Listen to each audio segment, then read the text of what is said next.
Swastiastu. Para pemirsa Yuda Triguna Channel dimanapun kalian berada. Hari ini saya ingin berbagi mengenai cara sederhana mengatasi marah. Bapak Ibu sekalian, dalam prosa Bali tertulis begini kira-kira. Rima sekale sang kali-kali kemakalokan, kenyemin, kliengin, kalin. Yang artinya kurang lebih seperti ini. Rima sekale sang kali-kali kemakalokan. Pada saat situasi di mana keributan, buut sedang memurti, maka ada 3 strategi cara mengatasi situasi itu. Yang pertama adalah kenyemin, senyum. Yang kedua, kliengin, berpaling sebentar. Dan yang ketiga, kalahin, tinggalkan. Jadi senyum, berpaling, dan tinggalkan. Mari kita bahas satu per satu. Pada video yang lain saya pernah menyinggung betapa keroda itu berakibat tidak bagus bagi diri kita maupun bagi lingkungan di mana kita berada. Di Seloka 96 buku Sarasamscaya disebutkan ketika manusia dikuasai oleh keroda, maka kapanpun, dimanapun, kalian akan punya musuh. Di 102 sampai 103 buku yang sama juga disebutkan kalau manusia dikuasai oleh keroda, maka seluruh yatnya, pahalanya akan diambil oleh Dewa Yama. Sementara kita hanya dapat capeknya saja. Di Seloka 105 disebutkan kalau manusia dikuasai oleh keroda, maka dia tidak pernah sadar dengan kesalahan. Ya, orang memarah itu tidak akan pernah sadar dengan kesalahan. Oleh karena itu, kalau keroda ini ditanyai, Pak Dokter, petugas kesehatan, maka dia akan katakan, kemarahan berkorelasi dengan detak jantung yang meningkat. Tekanan darah cenderung tinggi. Dokter akan katakan berakibat stres. Kalau terus-menerus diri kita mengalami tekanan seperti itu, detak jantung meningkat terus, tekanan darah tinggi terus, stres semakin tinggi, maka bisa jadi kita kena stroke. Umat sedharma yang berbahagia. Di bukunya Ibrahim El-Fiqi, seorang ahli psikologi, mengatakan kemarahan dapat merubah, mengalihkan perasaan dari satu orang ke orang lain. Perasaan bisa berpindah. Kalau saya marah kepada istri saya, maka istri saya bisa marah kepada anak saya. Anak saya bisa marah kepada pembantu rumah tangga saya. Sehingga kemarahan seseorang dapat mempengaruhi atmosfer di mana kita berada. Marah melepaskan derita kepada makhluk lain dan atmosfer di sekitar kita semua juga akan ikut marah, tegang. Bapak Ibu sekalian, umat sedharma yang berbahagia, mari kita bahas satu per satu. Kenyemin, senyumlah. Bapak Ibu sekalian, kalau hidup kita penuh senyum, senyum itu dapat meredakan stres dan menaikkan mood.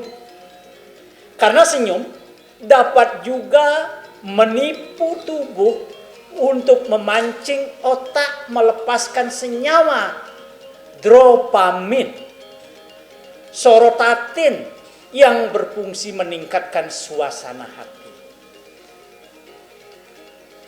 Coba, kalau saya senyum begini, coba kita merem sebentar sambil senyum. Pasti ada hal-hal yang baik yang kita rasakan. Tuh.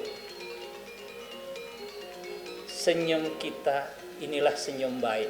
Tapi kalau kita ada di depan kamera, kemudian tersenyum sejenak, dengan pura-pura tersenyum karena akan difoto, dia akan berbeda kualitas senyum dengan senyum yang saya contohkan tadi.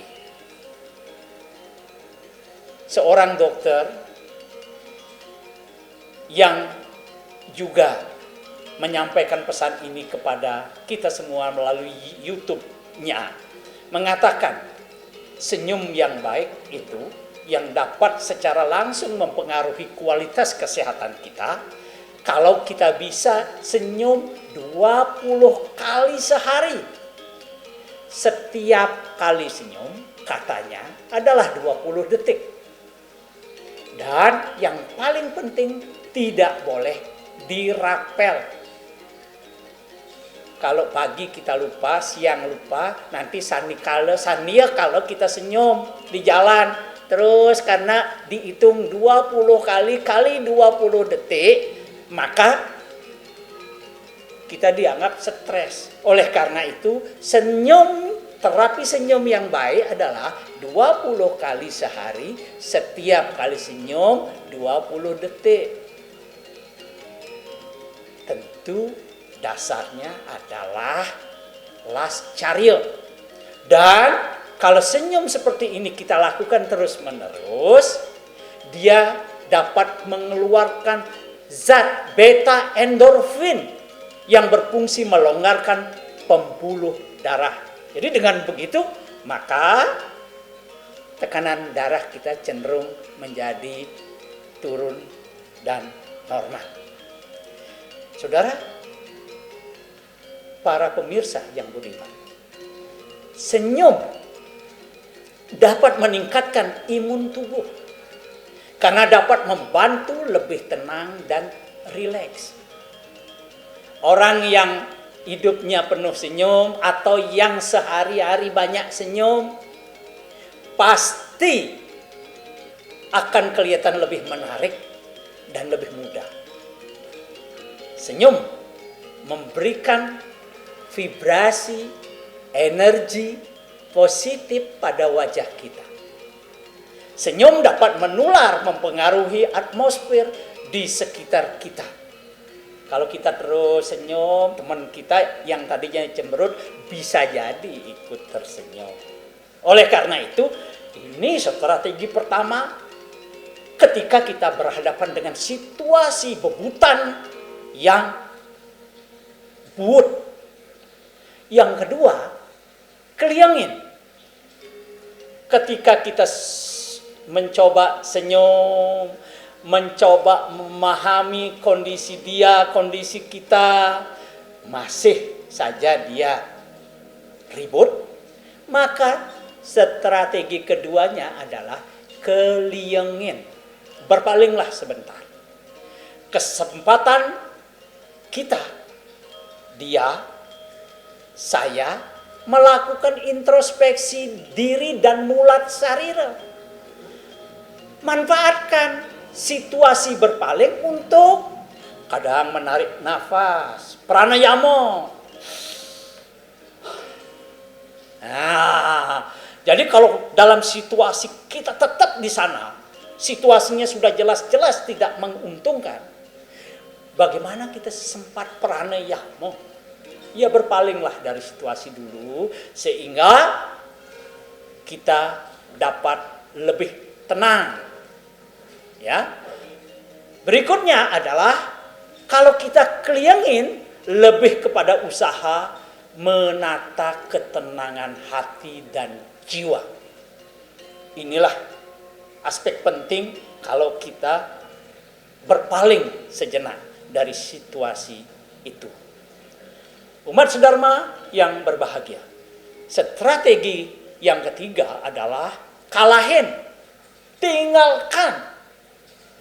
Ketika kita telah berusaha tersenyum, ketika kita telah berusaha untuk berbaik-baik, ketika kita sudah berusaha untuk memahami semuanya, keadaan juga tidak berubah, maka tinggalkan. Itu nasihat. Tinggalkan situasi begitu. Karena kita diberi keyakinan bahwa tidak semua orang dalam posisi yang sama dengan kita. Yakinkan diri kita benar akan adanya hukum Ruwa Bineda yang tidak bisa harus menyamakan semua orang. Yakinkan diri kita, memang ada perbedaan di antara dia dan saya. Ketika kita sudah berusaha untuk menyatukan, ketika kita sudah berusaha untuk berbaik-baik, toh tidak, maka prinsip Ruwa Bineda, celebingkah beten biu, itu menjadi sangat penting agar kita tidak terkontaminasi oleh kemarahan, oleh situasi buut dan pikiran kalut. Umat sedharma yang berbahagia, demikianlah cara sederhana yang kita dapatkan dari petuah pengalaman hidup tetua-tetua kita masa lalu. Barangkali kita bisa mencontoh dari prinsip-prinsip itu agar kita bisa menjadi manusia yang secara emosional stabil, secara sosial juga tidak terganggu. Semoga bermanfaat. Om Santi Santi Santi Om.